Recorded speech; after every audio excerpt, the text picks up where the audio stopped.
Hello, my loves. Continue to update new stories on Reddit, and don't forget if you like it, please subscribe and like it. Now let's start new stories. Story: How can someone date a person who everyone else hates? In this scenario, a girl I know is dating a dude I used to be friends with. The girl is normal and the guy is the asshole/one everyone hates. First of all, I just want to explain my experience with him as a friend. We met at work. He was 23 and I was 21. When we first met, he didn't have many other friends at work or outside of it. But he seemed cool enough, so I started hanging out with him. We were friends for 2 years and he told me on multiple occasions that I was his best friend, and he was one of my best friends as well. We had a pretty normal friendship. Only thing I noticed was sometimes he would be pretty undermining.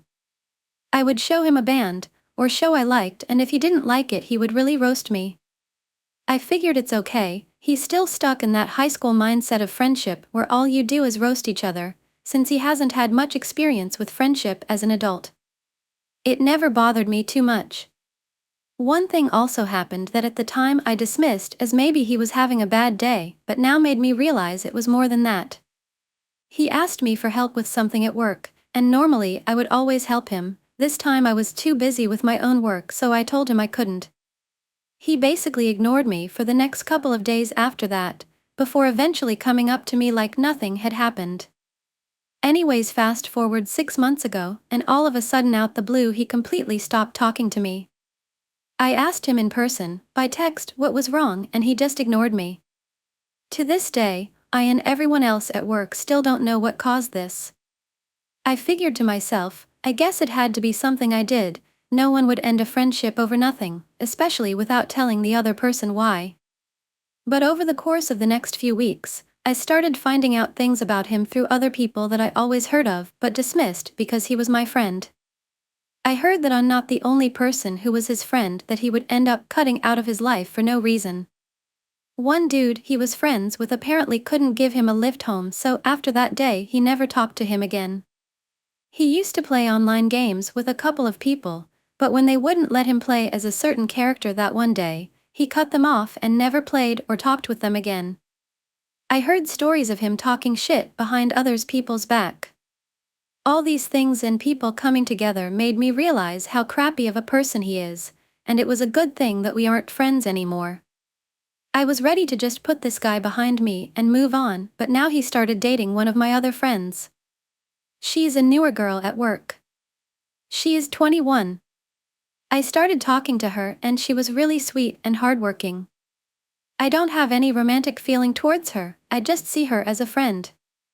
I actually tried setting up her and my other friend up because he said he was interested. She wasn't exactly open to it, so I dropped it.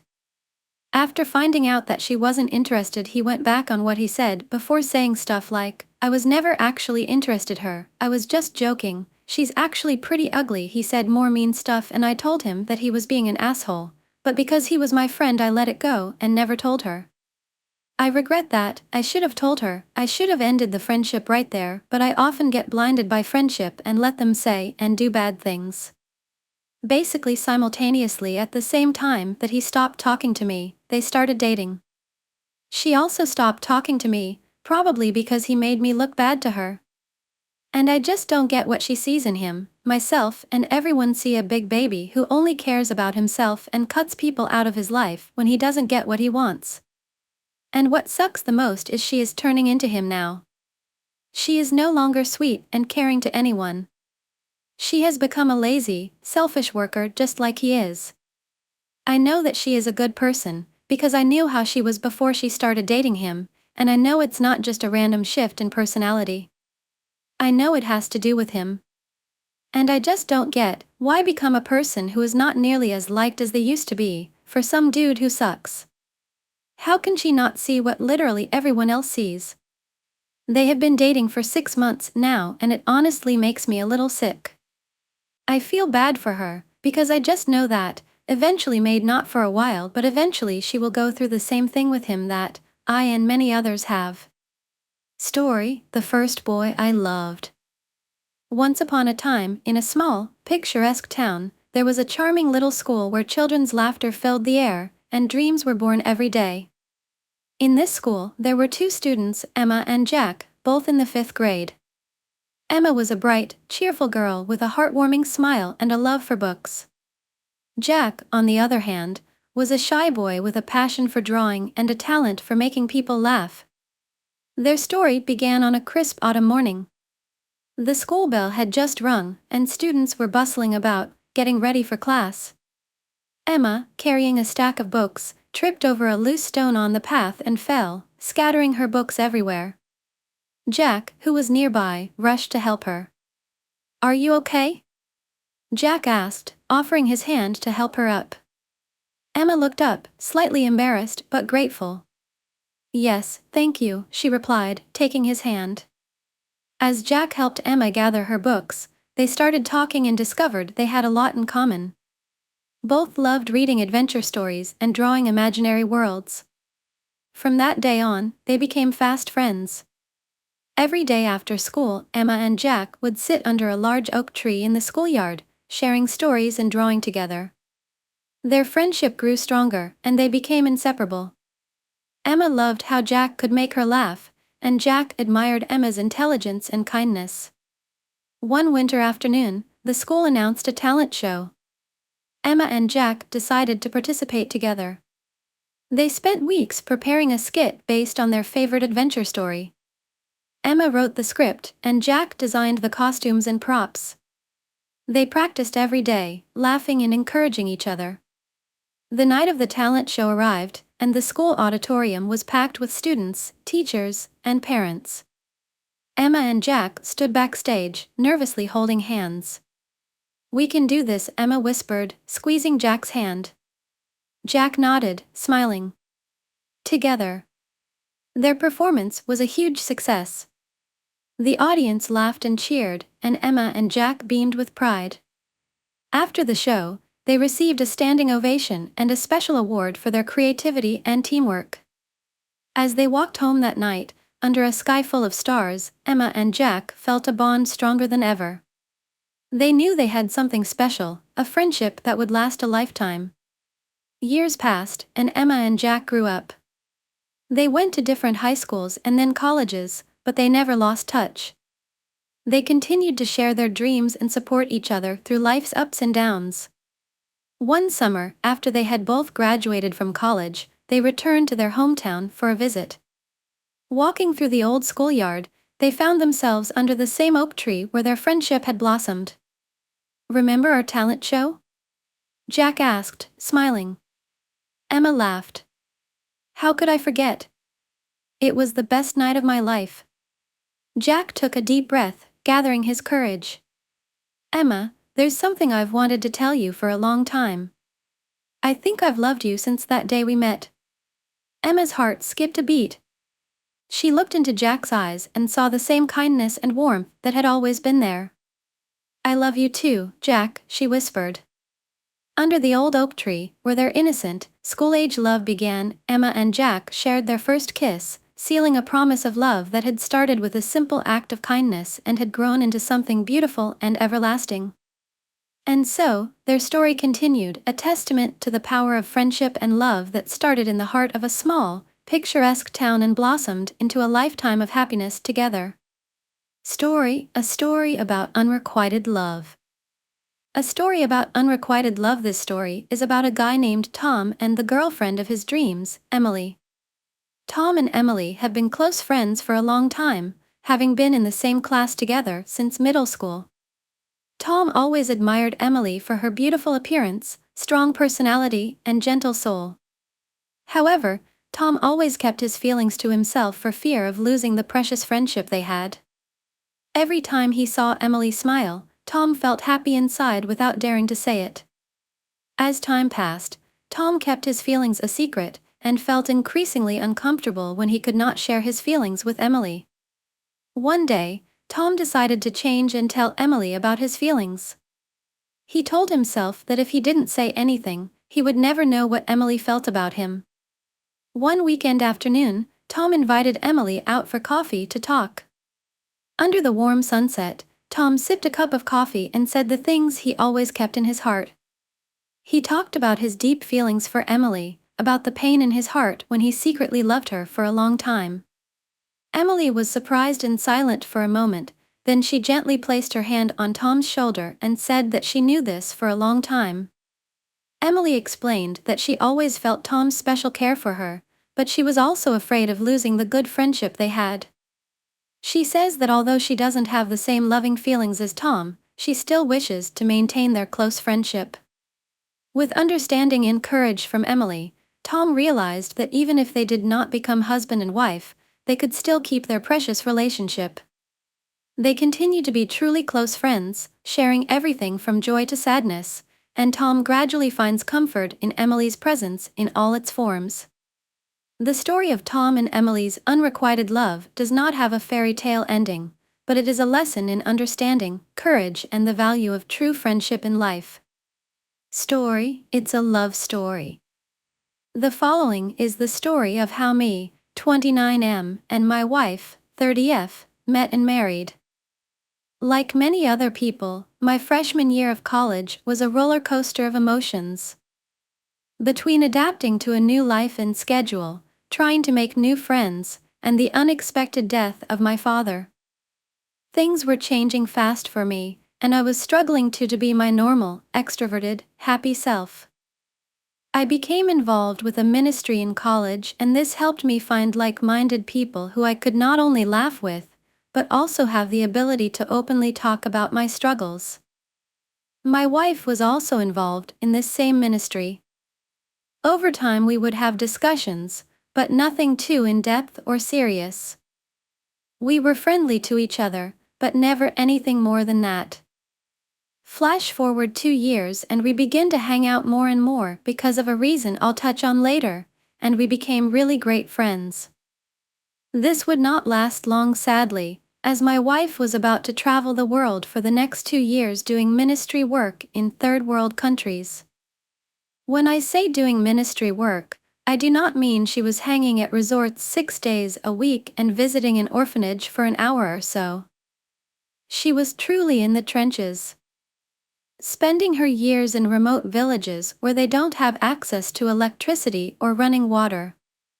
While she was on this trip, she didn't have the ability to talk often, but whenever given the chance, I would talk to her about her stories, and this is where I began to truly fall in love with her. There was only one small problem.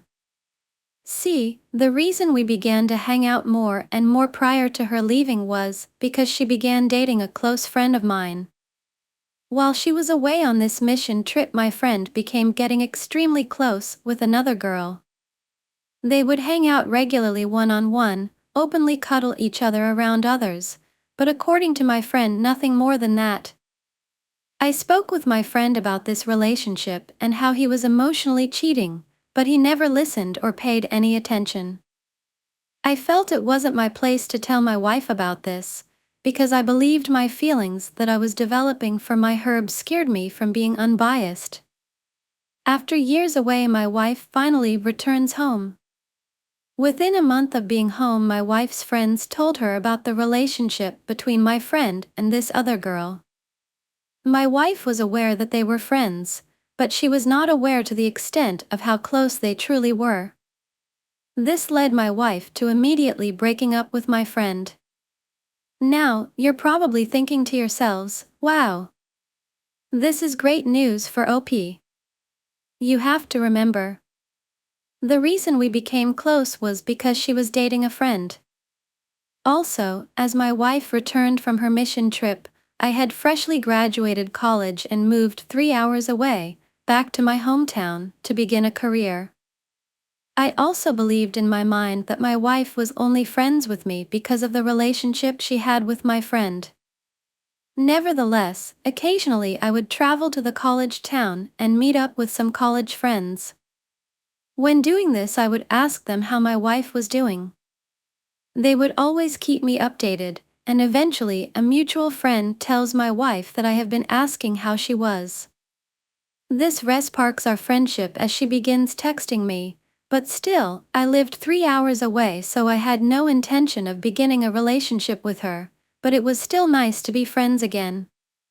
My wife, being her caring self, began fostering a 2-month-old girl about a year after coming back from her mission trip. She did this while single and working a full-time job. Years pass and I am extremely displeased living in my hometown. See, my father was a small-town hero type of guy. Very well known and very loved.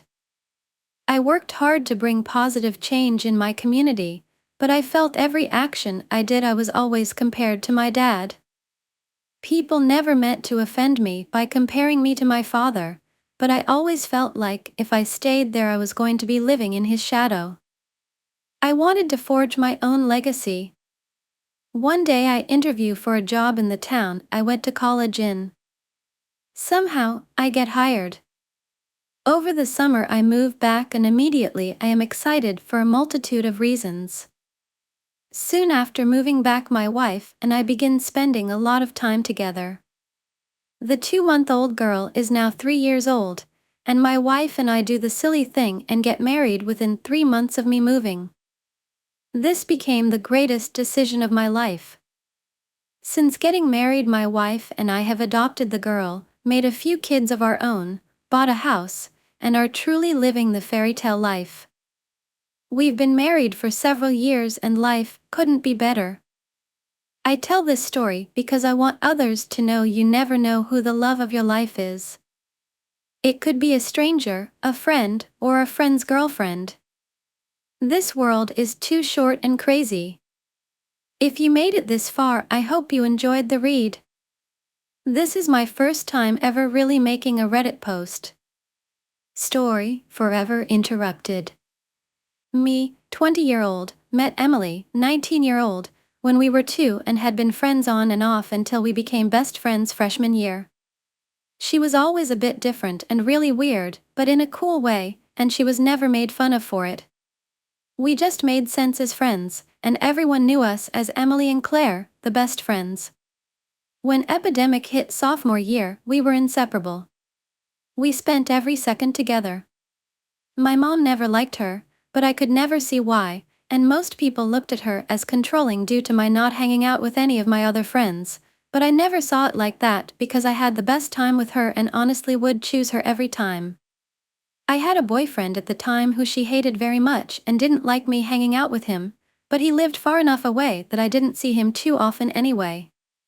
Emily started being a bit more interested in boys and was dating around a bit before meeting Brayden, whom she dated for around 5 months. We both got broken up with at the same time. I think this is where things started to go downhill. Emily handled her breakup rough. She started doing crazy things that I would just go along with, like driving the 40 minutes to his house and sitting outside waiting for him or taking pictures of his house and sending them to him. She constantly stalked him, called him, and left voicemails, but Emily and I were so close that anything she did was an exception, even if I thought it was crazy. I would even go along with it. After this, Emily really started sleeping around and meeting with lots of different guys to hook up. I was totally for it and even encouraged her to have her hot girl summer since Brayden was her first for everything and she handled it so rough. I can't remember why, but she ended up losing her car for a bit, probably got grounded, and she had come up with a plan to meet up with this boy an hour away, and of course I went along with it. Since she didn't have a car at the time, her plan was I would drive her the hour away, and then when we were 2 minutes from the guy's house, I would pull over and get in the trunk, and she would drive the rest of the way to hook up with him, and then we would drive home. We make it there, and within 1 minute after the switch, she crashes my car with me in the trunk. We were okay other than a little bruising, and my car was totaled. We ended up lying to the police and saying I crashed my car because her 6 months weren't up yet and I didn't want her to get in trouble. We slowed down after this and stopped acting so crazy. I got a boyfriend, Tyson, 17-year-old, but Emily again hated him and would limit our time together. While I was with Tyson, I liked him so much, but the second I'd be around Emily, I would question our relationship because Emily would just say bad things about him. I actually ended up breaking up with him at one point. Tyson hated Emily but never said anything because he knew we were best friends and he just got over it. My mom was constantly trying to get me to stop being her friend because I was really innocent and never got into any trouble before her. She also told me Emily was being very manipulative, but I never saw that because, in the end, I thought Emma was a great best friend, and I made those decisions too. Tyson and I got closer, and I started spending a bit less time with Emily. She met Landon, 17-year-old, whom she went on a date with, and instantly fell in love, that's how she put it. I was friends with him at one point, and he came from an incredible family. He was just a great guy, so I thought this was good. They ended up hooking up, and Emily came to me to tell me all the details and how amazing the sex was.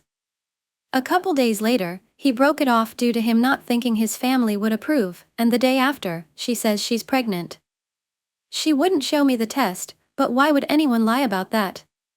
Of course, I believed her. Landon knew he would get kicked out due to getting a girl pregnant, but he also knew he wouldn't abandon his baby, and he'd have to tell his parents, so he took all his savings and went out to buy his own car so he would have somewhere to sleep. Landon's friends knocked some sense into him and demanded to see a test that Emily would not provide. Thinking about it now, she could not have been pregnant 3 days after hooking up, and that would not show on the test. When Emily refused to take the test, I got so upset with her, and this is when I decided to back away from her a bit.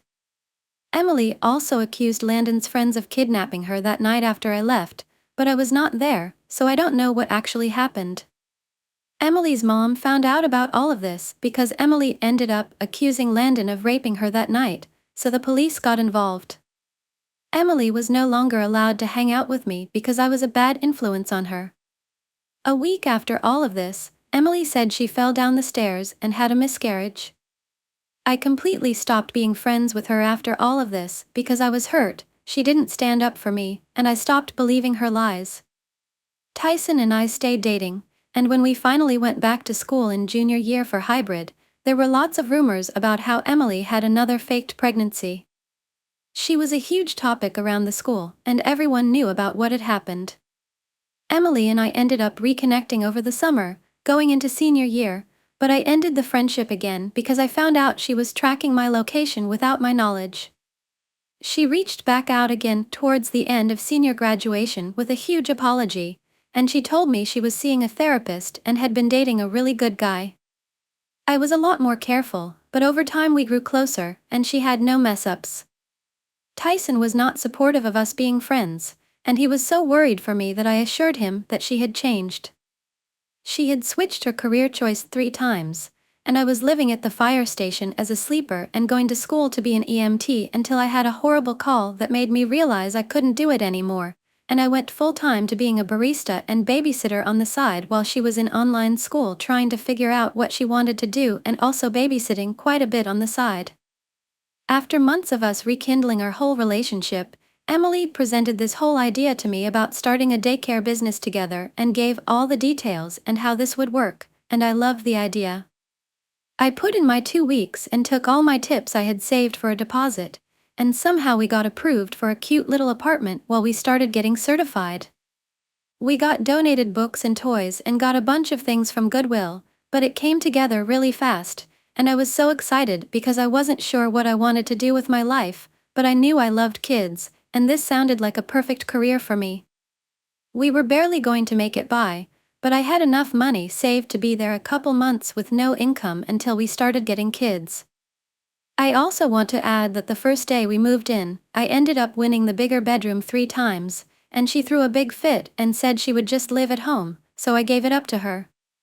She also decided she wanted a puppy after we decided that wasn't going to happen, so that caused a huge fight. She was nasty to live with, and I don't even want to go into details about the gross things she would do. After a month of living there, I went to stay with Tyson for the night, and I got 3 missed calls from an unknown number. They left a voicemail, and it was the police. There had been a break-in at the apartment. I was freaking out, and so was she, and she told me that I had to stay at the apartment more often and not with Tyson because she was so scared. She also told me she was going to add a sliding lock on the door, and I have to be home by 11 o'clock every night or I wouldn't be able to get in even with a key. I fought this and said that was not okay and that I should have access to my apartment at any time, but in the end, she said she was going to do it anyway. She then tells me she's going to back out of the business, and it's all mine, but she's going to continue to live there and pay rent. I was so stressed during all this because I didn't know what I had just gotten myself into. She got the puppy she wanted so badly and never cleaned up after it. I started resenting her to the point where I could barely even talk to her, and our living together was very toxic.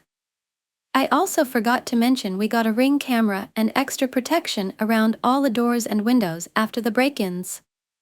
She was also cheating on her boyfriend, whom I believe she's still with due to him not knowing. Anyway, 2 months had passed since I lived there, and I went to stay at Tyson's, and there was another break-in. I had been kicked out of the Ring, and she had said it had stopped working. I did not believe anything she said at that point. I talked to the cops and told them everything I knew and what I had thought, and they straight up told me they knew about her fake pregnancy and how her story didn't add up at all, and they think she's lying, and I agreed. She calls me the next day, saying she wants to save our friendship, and we clearly can't live together, so either I need to move out or she does, and I have to make the decision. At this point, I knew I couldn't afford it alone, but I had hope I could get more kids. She told me I'd have to get a roommate because I couldn't do it alone and that I should just move out and her boyfriend can move in, but I didn't want to throw everything I just started away, so she moved out and never spoke to me again and also refused to get the lease. We have not talked to this day, but whenever I tell this story, people are blown away by how insane she was. I do not know why I stayed with her friend for so long. I guess I only see the good in people and have way too much trust. I was clearly very manipulated by this whole friendship. The second she left, my business blossomed, and all my spots filled. I lived by myself with no roommate for the rest of the lease and made really good money. The lease just ended 2 months ago, and Tyson and I signed a new lease on a brand new house for my daycare. I am absolutely in love with my job, and I couldn't ask for a better life with Tyson. I'm so happy I got rid of that crazy toxic friend, but I guess I wouldn't be where I am today, at age 20, without all of that happening. Story: A First Love to Remem. I, currently 20F, had this friend, we'll call him Zero for this story, that I had known since my freshman year of high school. We were really close. To put it simply, we both love anime and Vocaloid. We would watch songs together during lunch period and sit next to each other in Japanese class. He was 2 grades higher than me, but I didn't care. He had always been there for me for freshman and part of sophomore year, because school got cancelled due to the you-know-what in 2020. He would give me and my family presents on special occasions, and we'd do all kinds of things outside of school, going to each other's houses, going to the movies, going to anime conventions, you name it. He was very supportive as well, and was always there for me whenever I needed somebody to talk to. And I was there for him as well. He was like a brother to me, although I have a brother myself. He also got along very well with the rest of my family. It was like he was an additional family member to them. However, I should have known these times were too good to last. Fast forward to October 2022, my mom tells me that Zero texted her. He has her number because previously, she gave it to him when we went to cons in case of emergency, saying that he has a crush on me. She wanted to know how I felt about it. I told her that I didn't see Zero the same way, and that he's just a good friend to me. My mom assured me that even if I see Zero romantically, she's all for it, but reminded me that I shouldn't get serious about dating until I finish college, because according to her, education comes first. Other than that, she was pretty much fine with the whole idea. I will get into detail about their conversation later. Now, Zero has been through a lot of different girlfriends. Even a boyfriend. He's been open to me about the different people he's dated, and why he broke up with them. He also has a very confusing life, bouncing from job to job, trying to find a place to live, many things that I can't keep up with. He also told me he has bipolar disorder and has had ugly meltdowns in the past, and how badly he's been bullied in his childhood.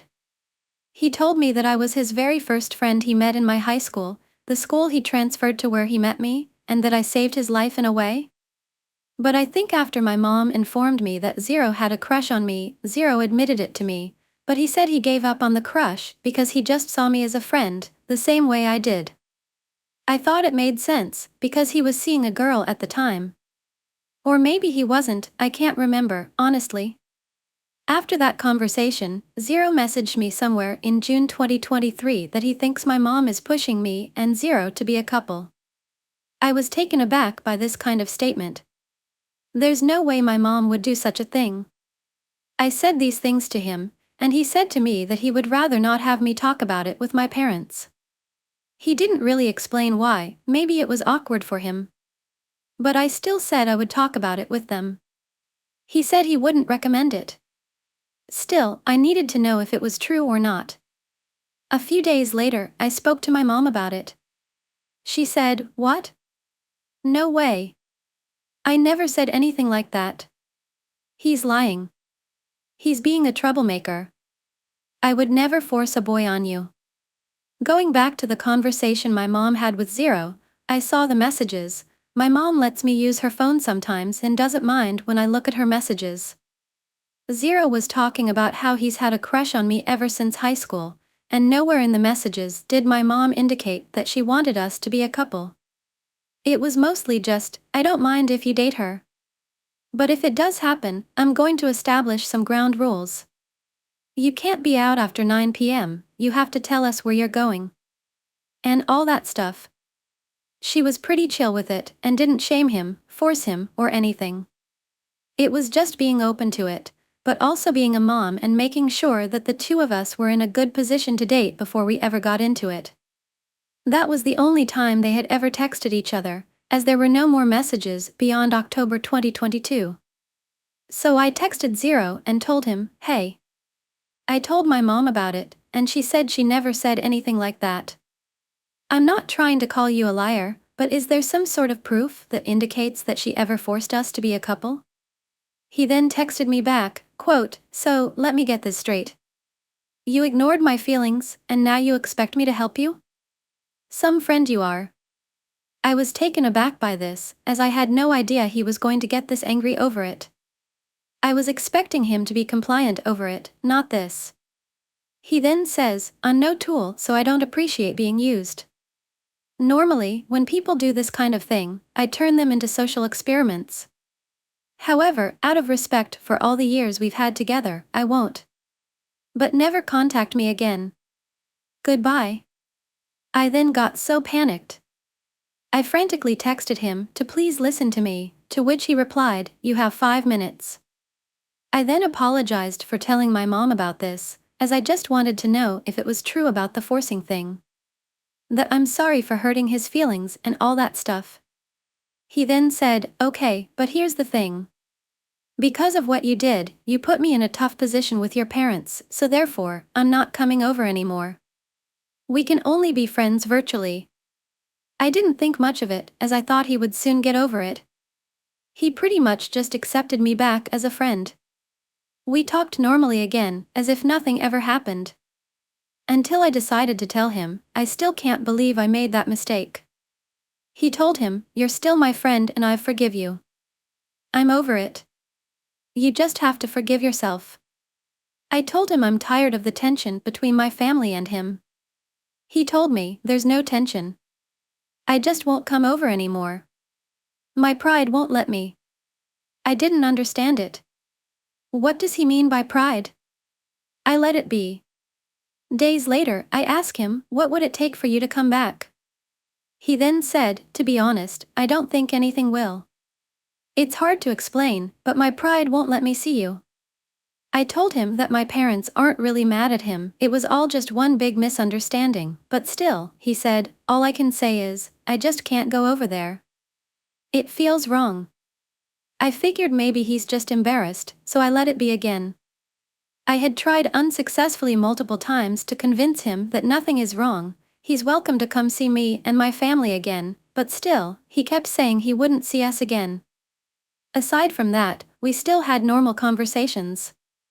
I thought maybe he needed to hear it from my parents that everything was fine, not from me. So I asked my dad to call/text him. My dad did that, but there was no answer. He then texted him, "Hey Zero, how are you? I just want to see how you're doing, as it's been a while." No response. Days passed, and my dad told me Zero still hasn't replied. My dad then said, "Oh well. If he doesn't want to talk to us, that's fine."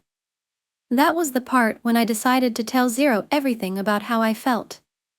I told him I was tired of his excuses to not see us again, that I just wanted our friendship to be back the way it was, and that it's like he just doesn't understand that nothing is wrong between us.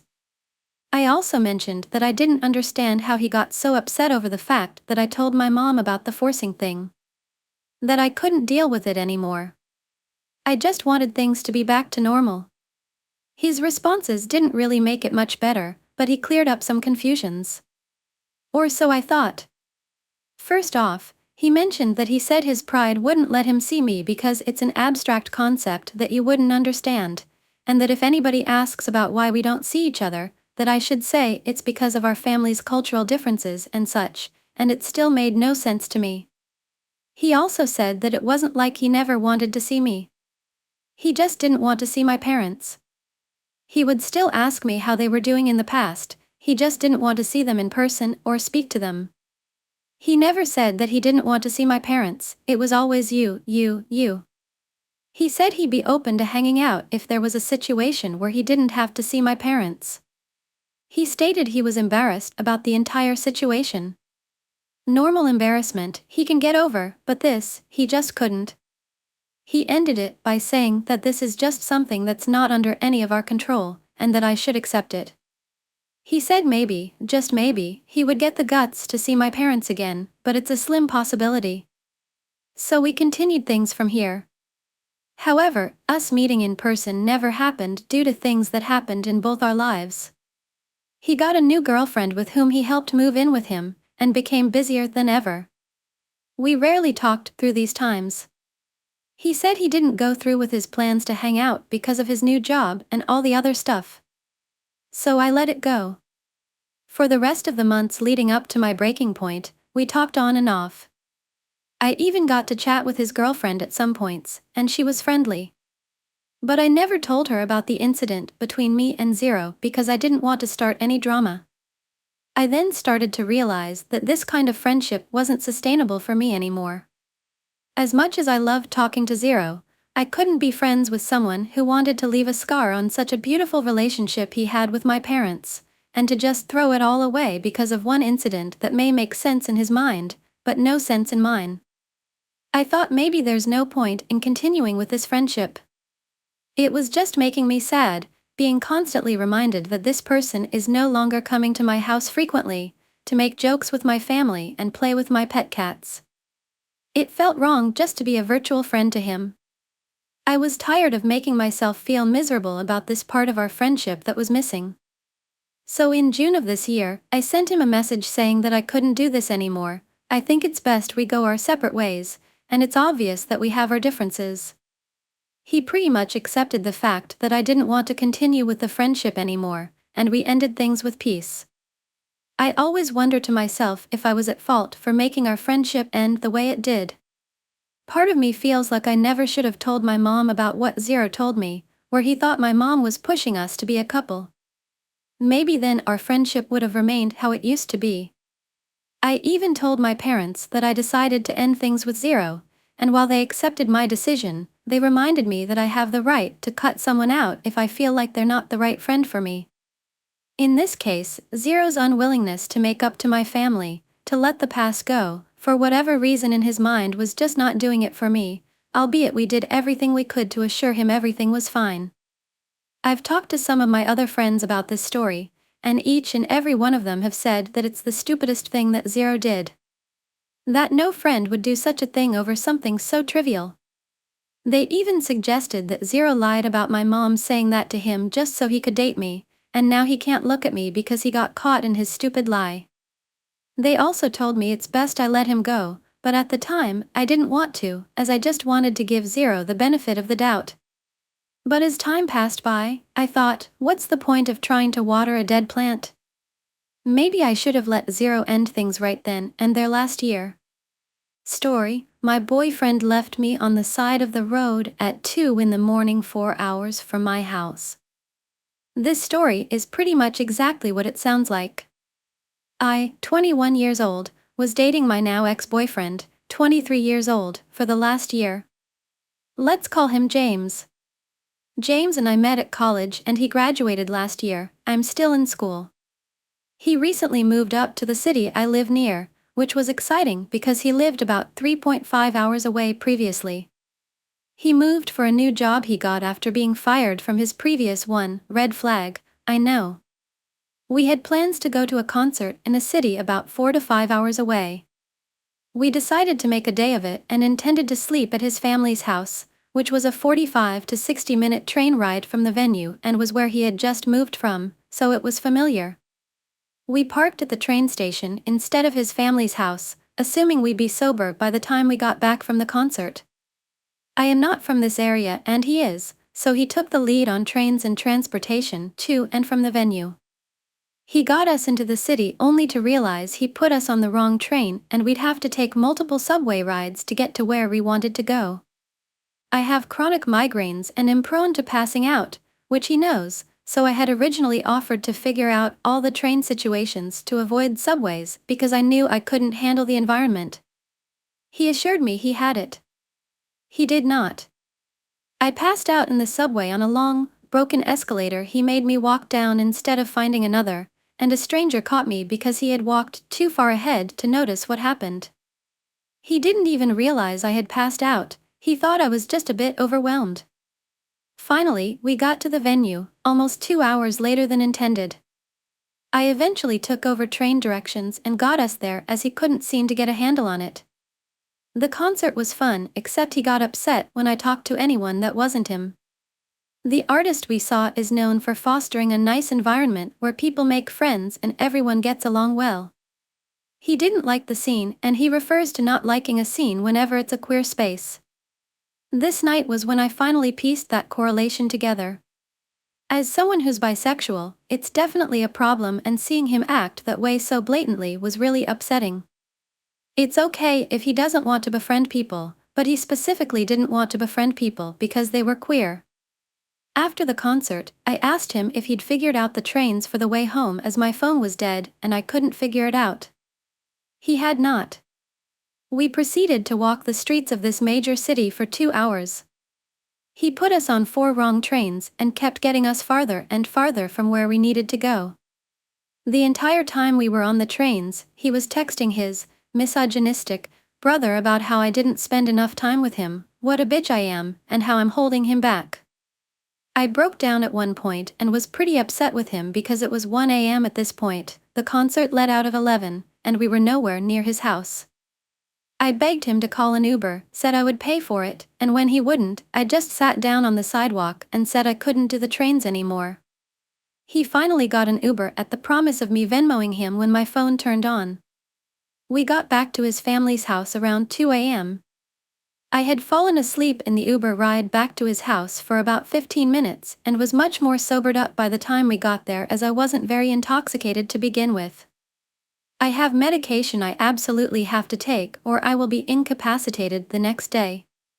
It was left in my bag in his car that was at the train station because he had presumed we'd be taking the train back. I should have brought some with me, but it never crossed my mind that we wouldn't make it back to his car. I told him I'd just Uber there and go get it if I could use his keys to get in. He said no, took his dad's keys, and drove his car to the parking lot.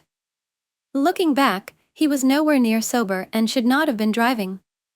When we pulled into the parking lot, he looked at me and decided this was the moment to tell me he didn't want to be together. He started crying and getting self-deprecating, telling me he's a terrible person and a liar. This isn't the first time he's done this. He usually acts like this when I'm upset with him to get out of the argument with no resolution.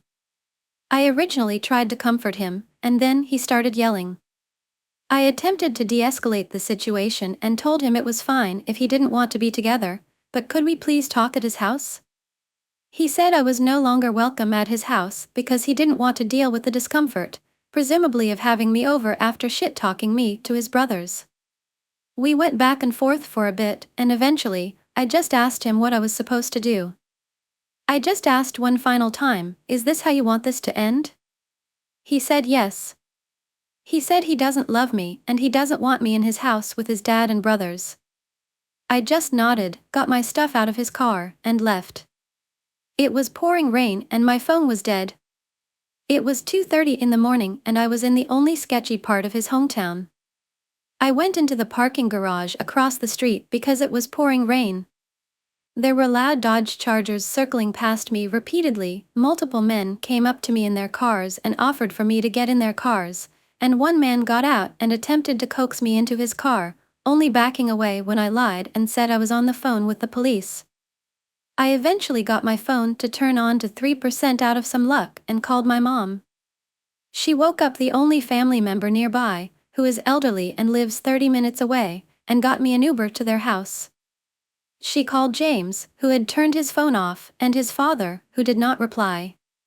My phone died in the Uber. Fortunately, the driver was kind and got me to the family member's house safely. The next morning, nothing from him to myself or my mom.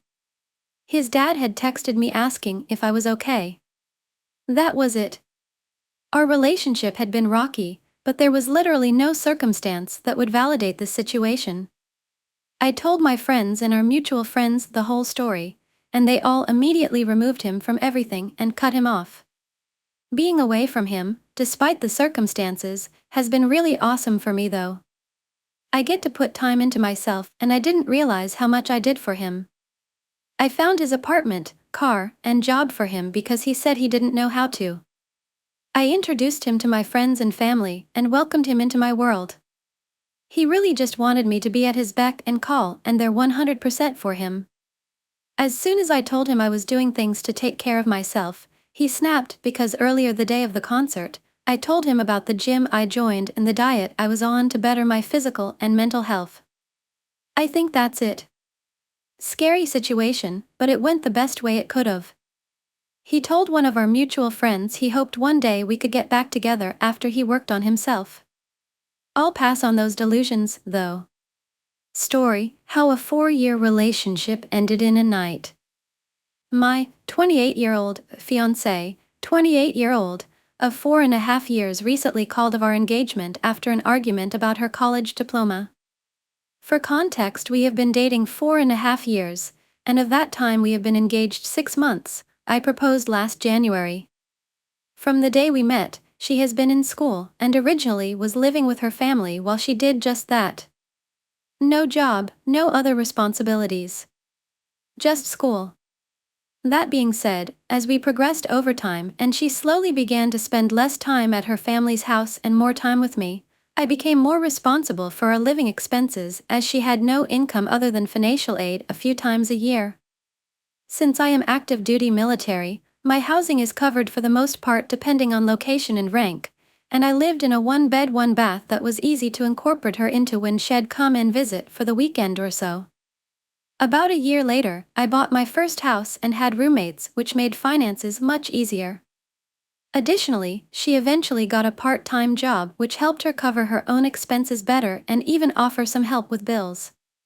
However, for the most part one was still majorly responsible for our expenses as these part-time jobs never seemed to last, but I was okay with it because I loved her and believed I was helping her achieve her goal of a degree. Several years later, a few months ago we were having a discussion about moving on to base housing. I sold my house prior to moving for my next tour and have since been living in apartments again. For anyone who is unfamiliar with military terms, base housing is just as it sounds, a house in a neighborhood built within the perimeter of the base. Since our time together we got a dog, and often wished he could have a yard again for him. Additionally, we had some real close friends who also lived on base, and it would make our very frequent weekend BBQs much more enjoyable if we were able to just walk home rather than drive 30 minutes, not to mention more space, a guest room for friends and family to visit, just overall a better situation. There was a catch, however. In order to be eligible for base housing, we would need to be legally married. Something that is fairly common in military relationships, a courthouse-style wedding, although not always for the best reasons. Since we had already been engaged half a year, and I was due to deploy later on this year, holding off any real wedding planning. Alongside her graduation coming in the fall, we had discussed the benefits of having a quick courthouse elopement prior to my deployment so I could share my service benefits with her, healthcare, family services, etc., and a huge plus was the pay raise, about 1K extra a month, that we had talked about saving and using for our actual wedding whenever we decided what we wanted to do. This wasn't the only time I had brought up progressing this way, as the benefits IMO greatly outweighed any risks. We had plenty of dialogue in the past as well that led me to believe she felt the same way, and in fact wanted to be official just as much as I did, aside from all the things discussed above. I brought it up casually as I usually would. A coworker had just told me about some openings in some of the nicer houses on base. I told her about them and she was very interested. I then went on to remind her that in order for us to apply, we would first need to be legally married. For the most part, one was the only one who ever brought this up, and it never really bothered me because up to this point I had no reason to believe she wanted anything different. Instead of seeming excited and willing to move forward, she began to complain about things like our marriage certificate being from a state she doesn't like, saying she'd now rather wait until we could go somewhere exotic and out of the country. This isn't something I was completely against, but it would defeat the purpose of all the reasons and benefits we had been discussing previously. I tried to reason with her, but I'll have to admit I was hurt. I was 100% willing to make this official and marry my best friend, benefits aside. I had partially hoped she'd match my energy there. Frustrated and confused, I began to seek answers. I wanted to know why I was openly 100% committed, and it felt like I wasn't getting the same in return. I began to ask for reasons or explanations on why I was feeling this way, and if there was something I was missing that may be holding her back. I remember specifically asking about school, because it was made clear in the very beginning of our relationship that school was above all the most important thing to her. To be clear, I also supported this. So much to the point where if she needed books and couldn't afford them, I ordered them for her. Her school was 100% online, so I was paying monthly for absolute screamin' internet for her. I would work full days and come home and prepare dinner, grocery shop, clean, etc. You guys get it. I was her #1 fan, and supported her and loved her though all the failed exams, birthdays and events missed because she's in a group meeting, and constantly promoted positivity and clarity regarding any uncertainty about her degree plan and future. I was there and did everything I could. I am confident in that even as I type this now. When we got to this topic, I'll cut right to it. I asked her if she was hesitant because of anything to do with school or her upcoming graduation. This is where she told me that she hadn't really thought much of it, but now that she does, she doesn't want to get married prior to her graduation because she doesn't want my last name to be the one on her diploma. She told me that if it was that way, she felt as if it would take away from her and her accomplishments alone. She has been doubted before by other family, and if it didn't say her name it wouldn't feel as good to prove those doubters wrong. Something like that. This hit home, probably harder due to what felt like, rejection earlier on the legal marriage. All I was trying to do was ensure one. She was taken care of while I'm away from home and can't help, and 2. Progress our relationship to what seemed like our next organic step and what had been mutually desired and agreed upon. This causes a huge argument, as she begins to label me as controlling for not seeing why it had to be her way, and we spent the entire night making attempts to show where we had been hurt by the other. Eventually we had made up, found common ground, enough to shower together and spend some close time in bed. Sadly, it wasn't enough. The next day she came home in tears, informed me that everything from last night wasn't sitting well with her, and that she was moving back home and calling off our engagement. I was handed back the ring and began to try to ask questions. What changed? I thought last night we were okay, etc. She told me she had nothing else to say to me, but through the tears and packing managed to look me in the eyes and say these last words: even if I realize I'm making the biggest mistake of my life, it is something I am going to live with because there's no coming back. She left me and our dog that night after taking everything she cared enough about and packing it into her car. It's been a few months since this all went down. All of this time has been no contact. I think it also needs to be said that I never expected her to have my last name on her diploma. It was something I never even thought about until the heat of the argument. I think what really got me, what really cut deep was hearing her say her and her accomplishments alone, while looking me dead in my face like I haven't done shit to help her get there. Again, all Eve ever known her as was a student. I accepted the financial burden that was trying to build a life with someone in that stage of life. It was never about me expecting that, but I guess also I had believed that if the roles were reversed, if I were that student being taken care of single-handedly by this person I loved more than anything, said yes to marrying, knowing the sacrifices and difficulty of taking care of someone who can hardly maintain a part-time job, maybe I wouldn't try to act like I did this on my own. I was very yes-oriented.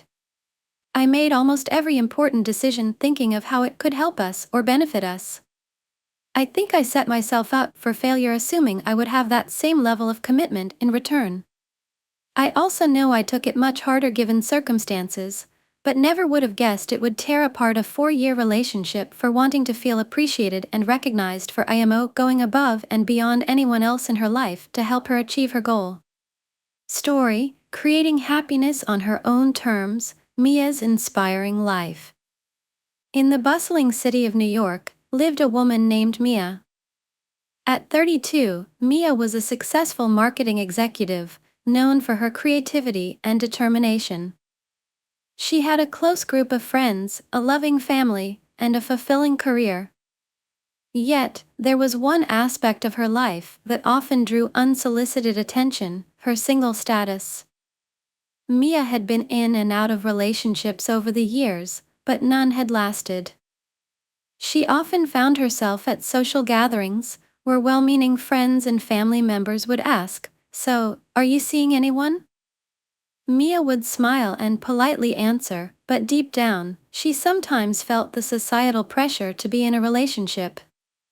One sunny Saturday morning, Mia decided to take a break from her hectic life and spend the day exploring the city she loved.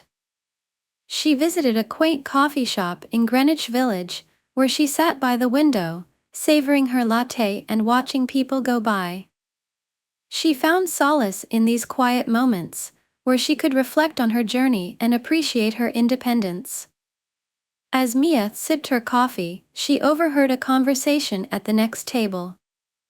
Two women were discussing their relationships, and one of them said, "I just feel like I'm not complete without him." Mia felt a pang of empathy, but also a sense of determination. She didn't want to feel incomplete because she was single, she wanted to embrace her life as it was. Inspired, Mia decided to embark on a journey of self-discovery and personal growth. She started by making a list of things she had always wanted to do, but had put off for various reasons. At the top of her list was traveling solo. Mia had always dreamed of visiting Italy, and now seemed like the perfect time. A month later, Mia found herself in Rome, standing in front of the Colosseum. The sense of freedom and adventure was exhilarating. She spent her days exploring ancient ruins, savoring delicious cuisine, and getting lost in the narrow streets of charming villages. Each moment was a reminder that she could create her own happiness. During her travels, Mia met people from all walks of life, each with their own unique stories. She befriended a fellow solo traveler named Sophia, who was also on a journey of self-discovery. Together, they shared their experiences and dreams, forming a bond that transcended the brief time they spent together. Returning to New York, Mia felt rejuvenated and inspired. She realized that her worth was not defined by her relationship status, but by the life she chose to live. She threw herself into her work with renewed passion, started painting again, a hobby she had neglected for years, and joined a local hiking group to explore the great outdoors. One evening, at a gallery opening where Mia was showcasing her paintings, she ran into an old friend, Mark. They hadn't seen each other in years and quickly fell into easy conversation. Mark was intrigued by Mia's stories of solo travel and personal growth. They exchanged numbers and began meeting up for coffee and hikes, enjoying each other's company without any pressure or expectations. As months passed, Mia's life was rich with new experiences and deepened friendships. She found joy in her solitude and fulfillment in her pursuits. She and Mark grew closer, but this time, there was a sense of mutual respect and understanding. They were both whole individuals, choosing to share their lives without losing their independence. One day, as Mia and Mark stood at the top of a mountain, looking out at the breathtaking view, Mark turned to her and said, "Mia, being with you feels like an adventure. I admire your strength and the way you've embraced your life. I'm glad we reconnected." Mia smiled, feeling a sense of contentment and clarity. "Thank you, Mark. I'm glad too. But remember, our happiness comes from within. We're choosing to share our journeys, not complete them." In the end, Mia's story was not about finding love in the traditional sense, but about discovering and embracing herself. She had learned that single life was not a state of lack, but a canvas for creating a fulfilling and meaningful existence. Her journey was a testament to the power of self-love, independence, and the endless possibilities that lay ahead when one embraces life wholeheartedly. Bye and see you again in the next videos and stories.